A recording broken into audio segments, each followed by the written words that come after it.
How to set up auto payments on Amazon Visa signature card. Hey everybody, if you would like to do so, in today's video we will be guiding you through the process. So what you may you do first of all is you can head over the Amazon login page, like the card page. You can head over there and you can just go ahead and log in using your user ID and password and head over to the page right here on your screen. Now, once you are there, you can look out for the card option, select one of your card, or you can directly look out for the menu at the top of your screen and look out for payments option from there and click on it. And then once you click on it, you will be finding option called manage automatic payments. Select that option from the menu, and when you reach over there, you will be finding these options right here.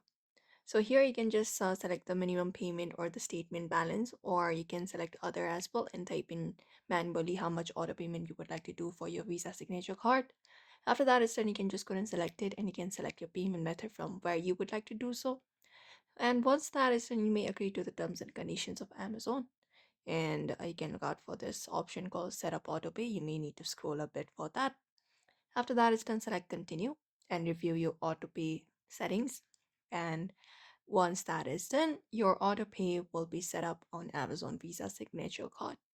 And that's it. So therefore, you may also follow the same process if you would like to do the same. So I hope this video was helpful. Give it a thumbs up and subscribe for more tips and tutorials.